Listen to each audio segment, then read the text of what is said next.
जय भीम, जय मंडल, जय श्रमदान, जय जोहार। मैं अमरुद्ध सिंह विद्रोही, प्रमुख मंडल आर्मी संयोजक मंडल यात्रा। साथियों, आज हम एक बेहद दुखद घटना पर बात करने के लिए, चर्चा करने के लिए उपस्थित हैं। देवरिया जो हत्याकांड है, और ये बहुत ही दुखद घटना है। दोनों ही पक्ष इसके पीड़ित हैं और दोनों ही तरफ से अपराध किया गया है। निश्चित तौर पर हम किसी भी रूप में हत्या को जायज़ नहीं ठहरा सकते। हम दोनों पक्षों के प्रति, दोनों पीड़ित परिवारों के प्रति अपनी संवेदनाएं व्यक्त करते हैं, उनके साथ अपनी संवेदना रखते हैं और सरकार से आशा करते हैं, प्रशासन से आशा करते हैं कि दोनों पक्षों के साथ न्याय हो और दोनों पक्षों के जो अपराधी हैं उनको सजा मिले। लेकिन इसके पीछे की असल वजह क्या है और अब जो हो रहा है, इस दुखद घटना के बाद जो राजनीति हो रही है, जो अन्याय हो रहा है, जो अत्याचार हो रहा है, विशेष रूप से एक तरफा जो कार्रवाई की जा रही है, एक तरफा जो पक्षपात किया जा रहा है, जो जिसमें शलभमणि त्रिपाठी जो वहाँ के एमएलए हैं, बीजेपी के एमएलए हैं और सत्ता में हैं, और पूरा बीजेपी की सरकार, पूरा प्रशासन बीजेपी सरकार के इशारे पर, ब्राह्मण नेताओं के इशारे पर, मंत्रियों विधायकों के इशारे पर जो एक तरफा कार्रवाई करने का काम कर रहा है, ये सरासर निंदनीय है और इसको किसी भी हाल में बर्दाश्त योग्य नहीं है। इसको बर्दाश्त नहीं किया जा सकता है। तो साथियों, सबसे पहले हम बात कर लेते हैं कि भाई घटना क्या है। दरअसल पूरा जो मामला है, जो जानकारी आई हुई है कि देवरिया के अंदर एक जो प्रेम यादव थे, पूर्व जिला पंचायत सदस्य बताए जाते हैं, और सत्य प्रकाश दुबे से जुड़ा हुआ मामला है। ये दोनों परिवारों के बीच में ज़मीन को लेकर के विवाद था। बताया जाता है कि प्रेम यादव को सुबह उस जानकारी मिली, हमने लोगों से बातचीत की, उसके अनुसार प्रेम यादव को बुलाया गया समझौते के लिए। प्रेम यादव वहाँ जाते हैं। होता यह है कि जो सत्य प्रकाश दुबे हैं, उनके भाई साधु जो दुबे थे, उनकी ज़मीन 8-10 बीघा ज़मीन थी जो उन्होंने प्रेम यादव को बेच दी थी, और उस ज़मीन पर केस भी चल रहा था। प्रेम यादव उस पर खेती कर रहे थे और उसी फसल को काटने को लेकर के कुछ बात हुई थी, जिसमें समझौते को लेकर बुलाया गया। वो गए वहाँ पर और उसके बाद वहाँ उनकी हत्या कर दी गई, गोली मारी गई। हत्या करने के बाद उनका गला काटा गया और ये यहाँ तक बताया जा रहा है उनके चेहरे को बिगाड़ा गया। इसके बाद में प्रेम यादव पक्ष के लोग प्रशासन के पास गए। प्रशासन ने कोई शक्ति नहीं दिखाई, तो इससे क्रोधित भीड़ ने, आक्रोशित गुस्साई भीड़ ने दर्जनों की संख्या में 25-30 लोगों ने सत्य प्रकाश दुबे के घर पे हमला बोल दिया और 5 लोगों की सत्य प्रकाश दुबे के घर पे हत्या कर दी। निश्चित तौर पर भीड़ तंत्र का न्याय नहीं होता है। भीड़ जो होती है वो हमेशा विनाश करने का काम करती है। उसमें कोई संयम नहीं होता है, कोई अनुशासन नहीं होती है, उसकी कोई मर्यादा नहीं होती है, कोई कानून कायदे नहीं होते हैं, कोई नियम नहीं होती है, कोई मानवता नहीं होती है। भीड़ के द्वारा जो लगातार लिंचिंग्स हुई हैं, मुसलमानों की लिंचिंग्स हुई हैं, तमाम भीड़ तंत्र ने हत्याएं की हैं, ये हम सब ने देखा है। ये निंदनीय है। निश्चित तौर पर इसकी जितनी निंदा की जाए कम है, इसको सराहा नहीं जा सकता। लेकिन अगर प्रशासन ने शक्ति दिखाई होती तो शायद ये घटनाएं नहीं होती। इसमें प्रशासन पूरी तरीके से दोषी है। उसके बाद भी आप अगर देखेंगे कि लगातार जो है एक तरफा अब कार्रवाई हो रही है। मुख्यमंत्री योगी आदित्यनाथ जी अस्पताल में सत्य प्रकाश दुबे के घायल बेटे से मिलने गए, जाना चाहिए, वो मुखिया हैं, इसमें कोई गलत नहीं है। वहीं पर सीएम की हैसियत से माननीय योगी आदित्यनाथ जी को प्रेमचंद्र यादव के बच्चों से भी मिलने के लिए जाना चाहिए, क्योंकि उन्होंने भी अपना बाप खोया है। यहाँ पर सर्वप्रथम शुरुआत जो हुई वो ब्राह्मण पक्ष की तरफ से, सत्य प्रकाश दुबे के पक्ष की तरफ से हुई। सत्य प्रकाश दुबे की पक्ष की तरफ से सबसे पहले प्रेमचंद यादव की हत्या की गई। उसके बाद क्रिया की प्रतिक्रिया में गुस्साई भीड़ ने जो नरसंहार किया वो अकल्पनीय है और बहुत भयावह है। 5 लोगों की उसमें हत्या कर दी गई। निश्चित तौर पर ये कतई जो है ऐसा कदम नहीं है जिसकी सराहना की जाए, ये निंदनीय है। लेकिन भीड़ होती है और इसमें पूरी गलती सरकार की, प्रशासन की और उन लोगों की है जो लोग इस पूरे मामले को गंभीरता से नहीं लिए और उसके बाद ये पूरा घटनाक्रम हुआ। अब जो है इस घटना के बाद में यादवों पर एक तरफा कार्रवाई की जा रही है। यादवों को ब्लेन बनाया जा रहा है, माफिया बनाया जा रहा है, भूमाफिया बताया जा रहा है, गुंडा बताया जा रहा है, आतंकवादी साबित किया जा रहा है, ताकि आप इनकी चाल को समझिए जो उनकी राजनीति है। यादवों पर एक तरफा कार्रवाई इसलिए की जा रही है क्योंकि एक पक्ष को बीजेपी खुश कर सके ताकि उसका वोट मिल सके। और ये जो पक्ष था, ये वहाँ के यादवों का वोट बीजेपी को नहीं मिलता है। वो जो वोट है वहाँ के यादवों का, वो सपा का वोटर है। इसलिए एक तरफा कार्रवाई हो रही है, राजनीतिक रंजिश के चलते एक तरफा कार्रवाई हो रही है। और मुझे तो शक है कहीं ऐसा तो नहीं कि प्रेमचंद यादव की हत्या भी सुनियोजित राजनीतिक षड्यंत्र के तहत की गई हो, ताकि इस पूरे मामले को भुनाया जा सके और यादवों को इसमें गुंडा माफिया दर्ज करके उनको जो है आतंकवादी टेररिस्ट टाइप का, नक्सली टाइप का प्रचारित करके जो नॉन यादव पिछड़े हैं उनसे उनको अलग कर दिया जाए और बीजेपी इसका फ़ायदा उठा सके आने वाले 24 के चुनाव में। निश्चित तौर पर इसकी मुझे पूरी शंका है कि ये एक साजिश हो सकती है। आप सोचिएगा कि अब जो चल रहा है, कुछ साथियों से बातचीत हुई जिसमें पता चलता है कि प्रेमचंद यादव जो थे वो स्थानीय साथी थे। उनके द्वारा बताया जाता है कि मृतक जो थे प्रेमचंद यादव वो लोगों के बीच में काफ़ी लोकप्रिय थे और लोगों की मदद भी करते थे, जनप्रतिनिधि थे और जो है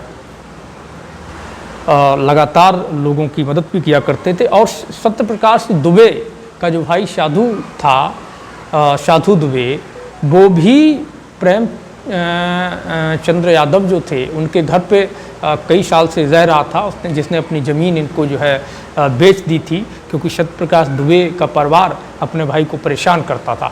अब जा कर के ये उस भाई को मानसिक विक्षिप्त बता रहे हैं, कह रहे हैं कि उससे ज़बरदस्ती जो वो मानसिक विक्षिप्त था और उससे ज़बरदस्ती बेईमानी करके ज़मीन जो है अपने नाम करवा ली। आपको याद होगा जब अतीक अहमद की हत्या की गई तो उसमें भी एक ब्राह्मण हत्यारा था जिसको बचाने के लिए ये प्रचारित किया गया कि वो मानसिक रोगी है, मानसिक रूप से विक्षिप्त है। एक मानसिक विक्षिप्त व्यक्ति किसी को जाकर के मीडिया के सामने, प्रशासन के सामने गोली मार देता है आधुनिक हथियारों से और उसको कहता है मानसिक विक्षिप्त बताया जाता है। एक मानसिक विक्षिप्त इतना शार्प कैसे हो सकता है, समझने वाली बात है। तो ये पूरा जो वाकया है, आप सोचिएगा कि पूरा साजिश विशेष रूप से तेज हो गई जब से बिहार में जाति जनगणना के आंकड़े आए। यादवों में 14% आबादी बिहार में बताई गई है। उसके बाद से यादवों को खलनायक बनाने का पूरा काम शुरू हो गया है। और ये तो एक घटना है, इसके बाद और भी घटनाएं होने की संभावना है। इसलिए यादवों सतर्क हो जाओ, ये बहुत बड़ा षड्यंत्र आपके खिलाफ है। आप सोचिएगा अब एक तरफा कार्रवाई करने का काम चल रहा है और जो प्रेम यादव हैं और जो यादव पक्ष के लोग हैं उनके मकानों पर बुलडोजर चलाने की बात हो रही है, उनकी ज़मीनों को हड़पने की बात हो रही, छीन लेने की बात हो रही है, उन पर लोगों पर मुकदमे दर्ज करने की तरफा बात हो रही है। भाई हत्या दोनों तरफ के लोगों की हुई है और जो बहुत ज़्यादा पीड़ादायक है, निंदनीय है। दोनों तरफ से अपराध हुए हैं। इसकी शुरुआत ब्राह्मण परिवार की तरफ से हुई, प्रतिक्रिया में यादव परिवार ने हमला किया और ये बहुत ज़्यादा भयानक हमला हुआ। प्रतिक्रिया भीड़ के रूप में जब होती है तो उससे हम ये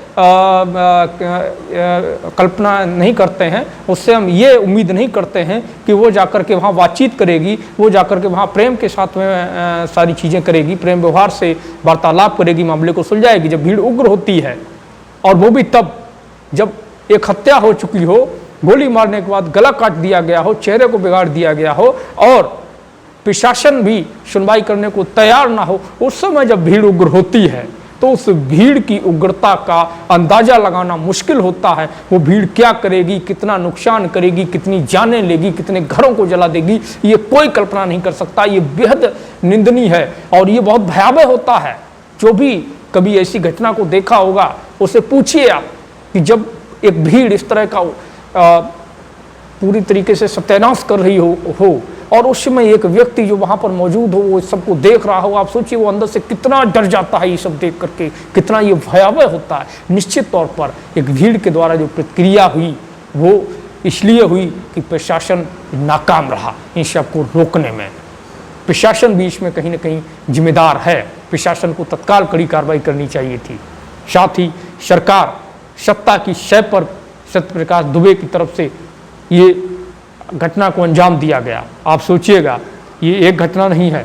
और मैं कुछ और साथियों के जो सवाल है मैं उनसे ही सवाल के रूप में पूछ लेता हूं। आज हमने जब इस घटना को उठाया इतनी गंभीरता से, हमने तब उठाया जब एक तरफा कार्रवाई की जा रही है। हमने ये कतई नहीं कहा कि प्रेम यादव के पक्ष जो पक्षकार हैं, प्रेम यादव के पक्ष से जो लोग हैं उन पर कार्रवाई ना हो, केवल ब्राह्मणों पर कार्रवाई हो। हम सिर्फ ये कह रहे हैं कि कार्रवाई एक तरफा नहीं होनी चाहिए, न्यायिक जांच होनी चाहिए और दोनों तरफ के दोषियों पर कड़ी कार्रवाई होनी चाहिए और दोनों तरफ के पीड़ितों को न्याय मिलना चाहिए। लेकिन हो क्या रहा है, एक तरफा कार्रवाई यादवों पर हो रही है, एक तरफा यादवों को ब्लेम बनाया जा रहा है। शलमणि त्रिपाठी जो है फेसबुक पोस्ट करके कहते हैं कि छोड़ा नहीं जाएगा, बुलडोजर चला दिया जाएगा। ये कहाँ का न्याय है? किसी के भी घर पे आप बुलडोजर भेज दोगे? आप जज बन गए हैं क्या? सत्ता हमेशा नहीं रहती है, याद रखिएगा शलमणि त्रिपाठी जी। और ये यादव समाज भी चुप नहीं बैठेगा। हमने बहुत चुप्पी शादी हुई है, कितनी हत्याएं नहीं हुई, कितने हमारे भाई नहीं मारे गए, हजारों दलित पिछड़े भाइयों की हत्या की गई है जब से बीजेपी सरकार प्रदेश में आई हुई है। हम कब तक चुप रहें? आप सोचिएगा। झांसी में पुष्पेंद्र यादव की हत्या हुई, आज तक न्याय नहीं मिला, फर्जी इनकाउंटर किया गया, उसकी बीवी आत्महत्या कर ली, न्याय नहीं मिला। बलिया में हेमेंद्र यादव की हत्या हुई, गाजीपुर में सतीश यादव की हत्या हुई, वाराणसी में सौरभ यादव की हत्या हुई, रायबरेली में संजय यादव की हत्या की गई। दिन दहाड़े हत्याएं यादवों की होती नहीं। और उस समय जब यादव चुप बैठे रहे, शांत बैठे रहे, तब तक यादव ठीक थे। और जैसे ही पलटवार कर दिया तो यादव आतंकवादी हो गए। जैसे ही हमने न्याय की मांग करना शुरू किया हम जातिवादी हो गए। मैं अपने पिछड़े समाज के, दलित समाज के भाइयों से, बहुजन समाज के भाइयों से पूछना चाहता हूँ, मेरे भाइयों मुझे एक सवाल का जवाब दे दो। जब हम नॉन यादव पिछड़ों, दलितों, आदिवासियों और मुस्लिमों पर अत्याचार के खिलाफ आवाज उठाते हैं, तब आप क्यों नहीं कहते हो कि विद्रोही तुम जातिवादी हो? आज जब यादवों पर एक तरफा कार्रवाई हो रही है, एक तरफा उनके ऊपर अत्याचार हो रहा है, और ये आज से नहीं हो रहा है, आप भी देख रहे हो कितने यादव मारे जा चुके हैं पिछले 7-8 साल के अंदर। जब से बीजेपी प्रदेश की सत्ता में आई है, कितने यादवों की हत्या नहीं की गई है, कितने बहनों का बलात्कार नहीं किया गया है, कितने यादवों के फर्जी इनकाउंटर नहीं करवाए गए हैं। क्या आपको नहीं पता इसका? आपको भी पता है। लेकिन आज जब हमने सवाल उठाया, जब हमने न्याय की मांग की, जब हमने सवाल उठाया कि एक तरफा कार्रवाई नहीं होनी चाहिए, न्यायिक जांच होकर के निष्पक्ष कार्रवाई हो, दोनों पक्ष पर कार्रवाई होनी चाहिए, जो दोषी है उन पर, और दोनों पक्ष के पीड़ितों को न्याय मिलना चाहिए, तब आप लोग हमसे कहते हो कि हम जातिवाद कर रहे हैं। गैर यादव की जब हम आवाज उठाते हैं तो जातिवाद नहीं होता क्या? उस समय आप क्यों नहीं कहते विद्रोही तुम जातिवादी हो? आज आप हमें जातिवादी बता रहे हैं। इसी वजह से हमेशा ये 10% लोग हमारे ऊपर हावी रहते हैं, सिर्फ इसी वजह से। बताइए क्या वास्तव में जातिवादी है? कितने पटेलों की हत्या नहीं हुई, कुशवाहों की हत्या नहीं हुई, जाटों को नहीं मारा गया, गुजरों पर अत्याचार नहीं हुआ है, जाटों पर अत्याचार नहीं हुआ, कुम्हारों पर, मल्लाहों पर, लगातार पिछड़ी दलित जातियों पर उत्तर प्रदेश के अंदर, मुसलमानों पर उत्तर प्रदेश के अंदर लगातार अत्याचार हो रहा है। और ये उत्तर प्रदेश का सवाल नहीं है, जहां जहां भाजपा की सरकार है वहां वहां पिछड़ी जातियों को विशेष रूप से टारगेट किया जा रहा है।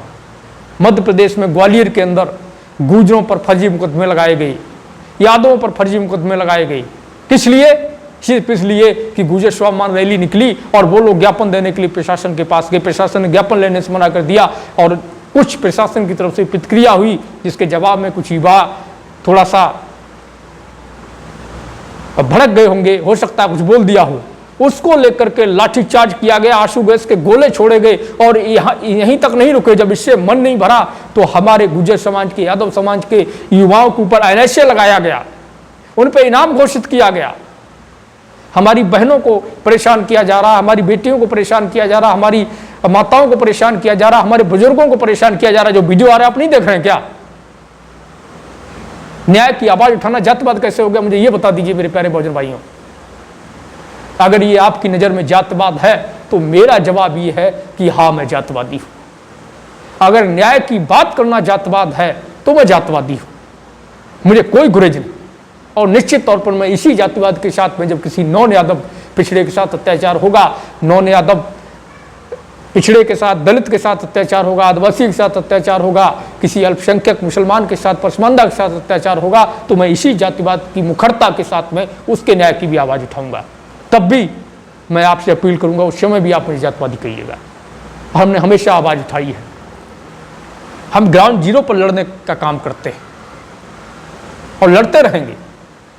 आप कब समझेंगे इनकी चालों को, कब समझेंगे इनको? ये बौखलाए हुए हैं पूरी तरीके से। उत्तर प्रदेश में जाति जनगणना नहीं करा रहे हैं, लगातार आरक्षण को खत्म कर रहे हैं, लगातार पिछड़े दलितों पर हमला कर रहे हैं, मुसलमानों पर हमला कर रहे हैं, लीचिंग करवाई जा रही है, बहनों के बलात्कार करवाए जा रहे हैं, हत्याएं करवाई जा रही हैं, फर्जी इनकाउंटर करवाए जा रहे हैं, सत्ता की सर पे सब कुछ हो रहा है। हम इस घटना की सराहना नहीं कर रहे हैं, हम इसको सही नहीं ठहरा रहे हैं, हम इस पर अफसोस जता रहे हैं कि घटना हमारे उत्तर प्रदेश में हुई और इस घटना में 6 लोगों ने अपनी जान गंवाई, एक पूरा परिवार चला गया।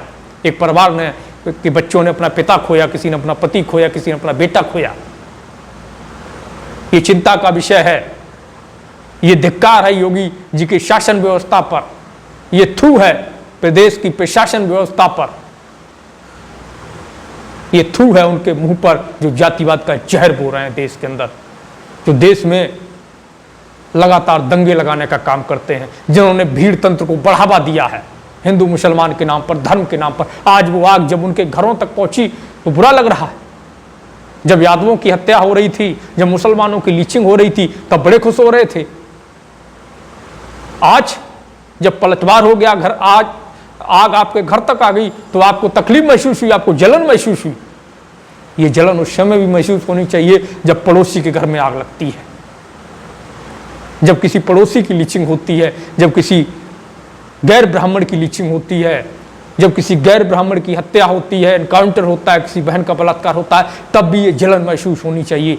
तब आएगा आपका वास्तव में आपके पास सामाजिक न्याय, तब आपको समझ में आएगा कि वास्तव में मानवता क्या होती है। तब हम आपको मानेंगे कि आप न्यायप्रिय है, मानवतावादी है। कुछ लोग कहते हैं कि विद्रोही पर मुकदमा कर दो मुकदमा, डर जाएंगे क्या? हम डरने वाले लोग नहीं हैं, हम गलत नहीं बोल रहे हैं, हमने सच की बात की है, न्याय की बात की है, न्याय की मांग की है। और मैं यादवों से कहना चाहता हूँ, सुन लो यादवों, लगातार यादवों की हत्याएं हो रही हैं। उत्तर प्रदेश हो, बिहार हो, राजस्थान हो, मध्य प्रदेश हो, हरियाणा हो, चाहे जहाँ, लगातार यादवों की हत्याएं हो रही हैं। कहीं भी तुम्हारा नेता निकल के नहीं आता है जिसको तुम वोट देते हो, जिसको तुम सर पे घुमा के बैठते हो। कौन वो नेता तुम्हारा है तुम्हें खुद पता होगा, चाहे वो विधायक हो, सांसद हो या उससे ऊपर कोई भी हो।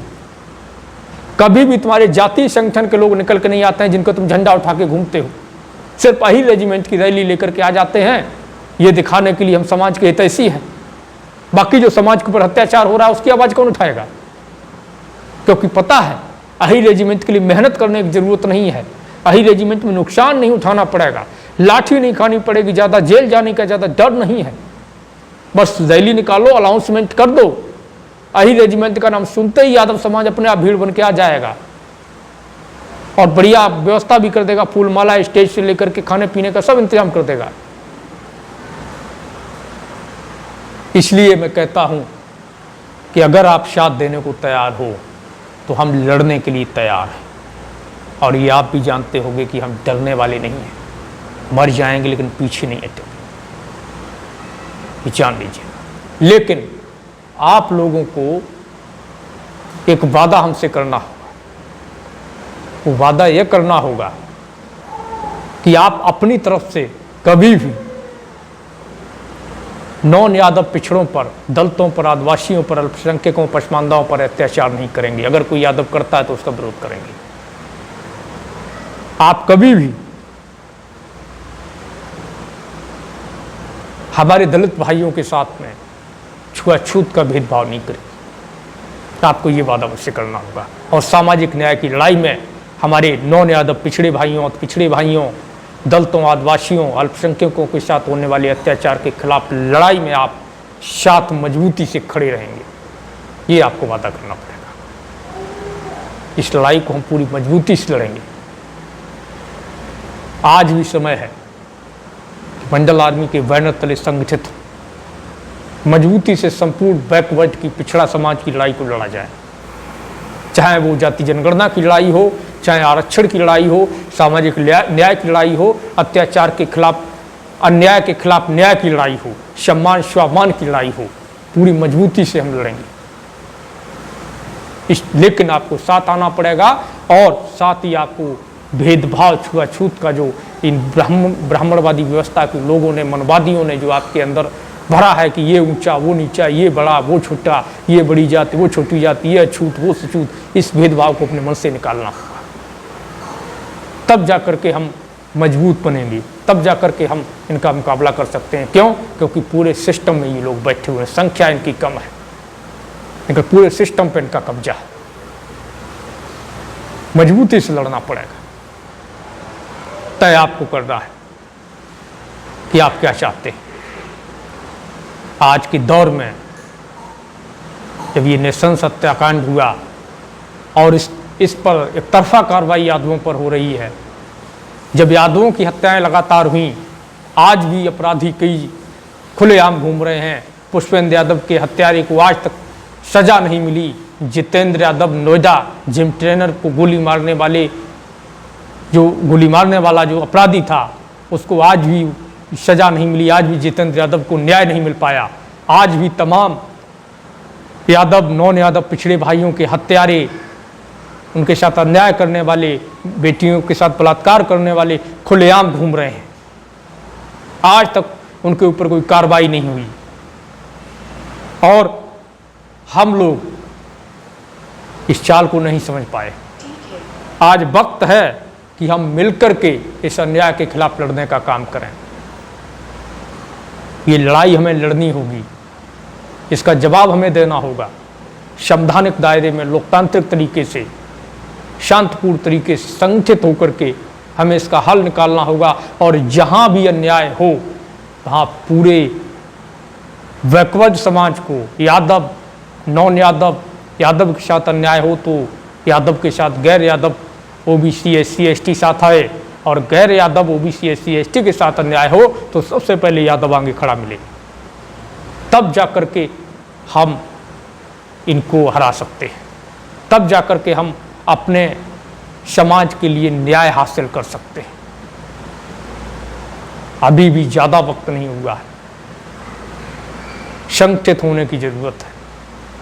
अगर सबसे ज़्यादा बिखराव किसी समाज में है, मैंने 5 प्रदेशों का दौरा किया है, जो गांव-गांव का, वैसे तो कई प्रदेशों का किया, 5 प्रदेशों में मैं गांव-गांव गया हूं। और गांव-गांव जाकर के मैंने जो देखा है, उसमें ये देखा कि सबसे ज़्यादा अगर बिखराव है तो यादवों में है। पड़ोसी यादव को कोई मार के चला जाए तो बगल वाला यादव बोलेगा नहीं। और यही कमोबेश स्थिति लगभग ओबीसी जातियों में बनी हुई है। इसलिए संगठित होने की जरूरत है। बड़ा बनकर नहीं, बराबर का बनकर के, किसी को अपने से छोटी जाति समझ के नहीं, बराबर का अपना भाई समझ करके उसका हाथ पकड़ना होगा, उसके साथ कंधे से कंधा मिलाकर के खड़ा होना होगा। अगर हमारे किसी नॉन यादव पिछड़े दलित भाई के साथ, आदिवासी भाई के साथ अन्याय होता है तो यादवों को खड़ा होना होगा, और यादवों के साथ अन्याय होता है तो नॉन यादव पिछड़े दलित आदिवासी भाइयों को खड़ा होना होगा। तब जाकर के ये अन्याय रुकेगा। तो हमारी यही मांग है। लास्ट में मैं फिर कहता हूँ, अपनी बात को दोहराता हूँ, सरकार से हमारी मांग है, मुख्यमंत्री योगी आदित्यनाथ से हमारी मांग है, प्रशासन से हमारी मांग है कि दोनों पक्षों की न्याय की जांच हो। दोनों तरफ से अपराध हुआ है और दोनों परिवार पीड़ित हैं। इसमें जातिवाद न किया जाए, राजनीति न की जाए, शलम मणि त्रिपाठी जैसों पर काबू किया जाए, इन पर अंकुश लगाया जाए, जो ये जातीय जहर बोने का काम कर रहे हैं, जो माहौल को बिगाड़ने का काम कर रहे हैं। हम इतने भी कमज़ोर नहीं हैं कि अगर जो है शलमणि त्रिपाठी जैसे लोग एक तरफा जो समाज के ऊपर अत्याचार करवाएं खड़े होकर के, और हम जो है नपुंसकों की तरह बैठे देखते रहें, कायरों की तरह बैठे देखते रहें, हम इतने कमज़ोर नहीं हैं। अगर ऐसा होता है तो निश्चित तौर पर इसका जवाब दिया जाएगा। हम सड़कों पर आएंगे और भारी संख्या में यादव समाज सड़कों पर उतरेगा इसके खिलाफ। तो शलमणि त्रिपाठी होश में आ जाओ। योगी आदित्यनाथ जी से, हमारा माननीय मुख्यमंत्री जी से विनम्र निवेदन है कि कृपया जातिवाद को, इस राजनीति को, इस घटना से दूर रखा जाए। दोनों परिवार पीड़ित हैं, दोनों तरफ से अपराध हुआ है, दोनों ने अपनों को खोया है, दोनों का दर्द है। एक पूरा परिवार नष्ट हुआ है, एक ने अपना एक मुखिया परिवार का खोया है, और वो एक व्यक्ति नहीं, पूर्व जिला पंचायत सदस्य था, एक जनप्रतिनिधि पूर्व का था, और उसकी हत्या इतना आसान तो नहीं है कि यूं ही कोई आदमी कर दे। उसके पीछे की साजिश की भी जांच होनी चाहिए, और इस साजिश में जो शामिल हैं उन पर भी कड़ी कार्रवाई हो, सख्त से सख्त उनको सजा दी जाए, एक तरफा कार्रवाई ना की जाए, दोनों के साथ न्याय किया जाए, दोनों पक्षों के अपराधियों को सजा दी जाए, जो दोषी है निर्दोषों को न फंसाया जाए। ये हमारी आपसे मांग है, और यादव समाज से हमारी अपील है कि सतर्क रहें, सजग रहें, संगठित रहें और तैयार रहें। अगर एक तरफा कार्रवाई होती है, अगर अन्याय अत्याचार होता है, राजनीति होती है, जातिवाद होता है, तो फिर हम सड़कों पर उतरेंगे। तैयार रहें इसके लिए। धन्यवाद। जय भीम, जय मंडल, जय श्रमदान, इंकलाब जिंदाबाद, उल गुलाम जिंदाबाद। साथियों नमस्कार, जय मंडल, जय श्रमदान, जय जोहार। मैं अनुज सिंह विद्रोही। साथियों आप देख रहे हो मंडल यात्रा 25 अगस्त 2022 से चल रही है और 17 फरवरी 2024 तक चलेगी। जातिवाद जनगणना को लेकर, मंडल कमीशन की सिफारिशों को लागू करवाने को लेकर, जनसंख्या के अनुपात में आरक्षण की मांग को लेकर के, और 17 फरवरी 2024 से स्थायी आंदोलन की शुरुआत होगी। दोस्तों इस यात्रा के जरिए आंदोलन का निर्माण करने के लिए हमें आपके साथ की ज़रूरत है और सहयोग की ज़रूरत है। आप सभी से अपील है कि आप सभी इस यात्रा को चलाने के लिए आर्थिक सहयोग करें, यात्रा के जो वीडियोज़ हैं उनको अधिक से अधिक शेयर करें, और हमारे इस यूट्यूब चैनल को सब्सक्राइब कर लें, बेल आइकन को प्रेस करें, ताकि आपको नोटिफिकेशन मिलता रहे, और अधिक से अधिक लोगों तक इस सूचना को पहुंचाएं। अपना कोई मीडिया नहीं है, अपना कोई तंत्र नहीं है, हम लोगों को अपनी लड़ाई, अपनी सूचनाएं खुद ही प्रसारित करनी, खुद ही लड़ाई को खड़ा करना है। शुक्रिया। जय मंडल, जय श्रमदान।